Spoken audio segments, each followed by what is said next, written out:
very good morning to everyone.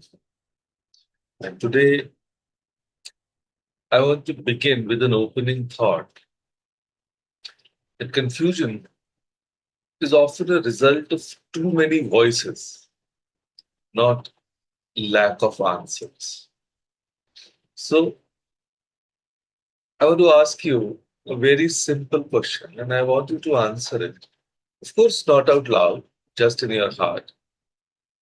Then think of a decision you've been putting off. Now, it could be anything, big or small, something you've been going back and forth on, something that keeps coming up in your mind, and then you push it aside and say, I'll think about it later. So now tell me, is the confusion happening because you don't have enough information? Or is it because you have too much noise around that decision? So, or we can say too many opinions, too many what ifs, too many voices, right? Including that loud one inside your own head that never stops talking. So most of us think we are confused because we don't have answers. But the truth is, we are confused because we can't hear the answers we already have. Just think about it. Let that thing sink in.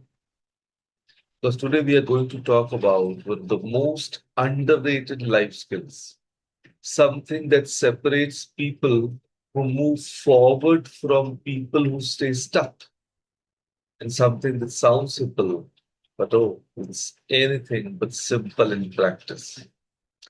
Today, we are talking about clarity. So I want you to imagine a lake. After a storm, the water is muddy, brown, murky, completely opaque. You cannot see the bottom. You can see the fish. So you can say you cannot see anything. Now, what do you do? Do you frantically steer the water trying to make it clear? Do you add chemicals? Do you panic? No. You simply leave it undisturbed. And slowly, without any effort, the mud settles, the particles sink, and the lake becomes clear again. Not because you did something extraordinary, but because you stopped disturbing it. So our minds are exactly like that lake. When we are anxious, when we are overthinking, when we keep asking 15 people the same question and getting 20 different answers, we are steering the mud. The clarity was always there. We just kept disturbing it.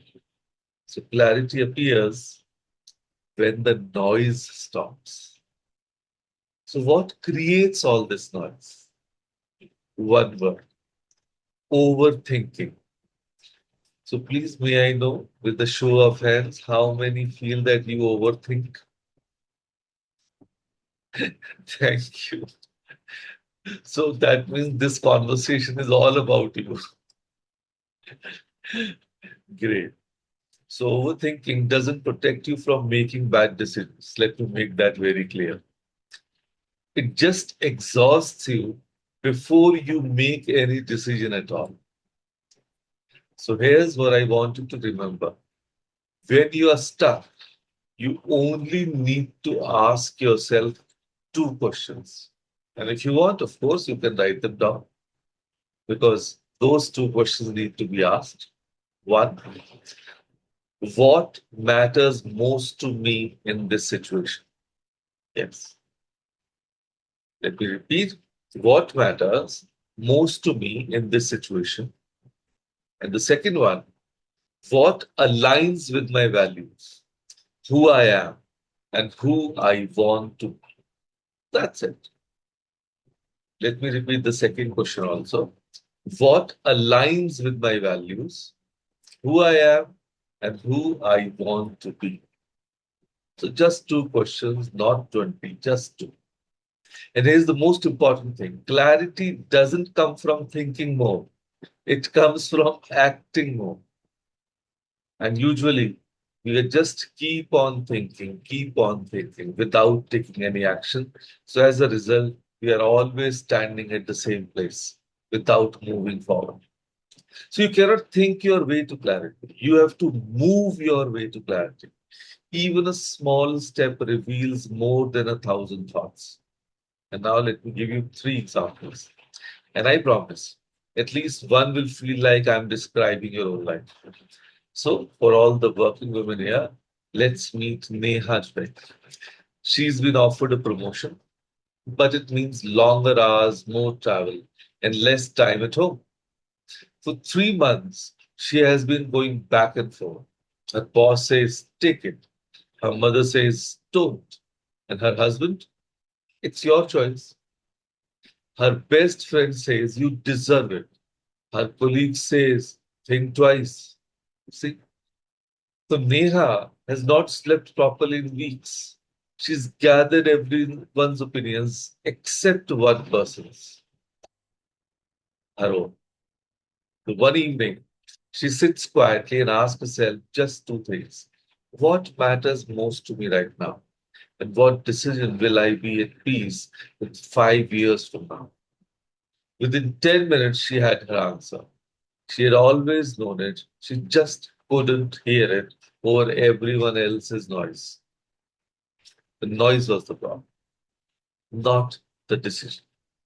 So, for all the homemakers now, Kamla has been worrying for 6 months about whether to send her grandson to a school 2 kilometers away or 4 kilometers away. Both are good schools, both have good teachers, both will give the child a good education. But Kamla has spoken to 12 people and read 7 WhatsApp forwards about school rankings and changed her mind 43 times. I'm only slightly exaggerating. My daughter-in-law gently asked her, Mamiji, when you imagine him at school, which one feels right in your heart?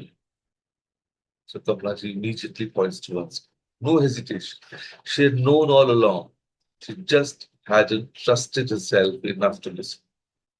So that, my friends, is what overthinking does. It makes you distrust the very wisdom you already carry inside you. And for the gentleman here, don't think I've forgotten you. So Suresh has been wanting to start a small business for 4 years. A little catering unit. Nothing a big one, but take it. But every year he finds a new reason not to start. The market isn't right. My savings aren't enough. What if it fails? Let me research a little more. His research folder on his phone has 47 saved articles. He has read none of them completely. And here's the idea. He spends more energy managing his fear of starting than it would actually take to just start. So, clarity doesn't require perfect conditions, it requires one honest step forward. That's it. So, I want to give you a very simple exercise right now. You don't need a notebook, just your honest attention. Think of one pending decision in your life, just one. The one that came to mind first when I asked at the beginning. So now answer just two things quietly to yourself. What feels right? Not what everyone else thinks, not what logic says. What does your gut, your inner voice, your deepest self feel is right? What is the next step? Not the whole plan, not the final destination, just the very next small step you can take. That's all. Write it down tonight if you can. Just those two answers. Because a decision half made is a door half open. It lets in the drought, but never the sunlight. So before I leave you today, I want to share something beautiful.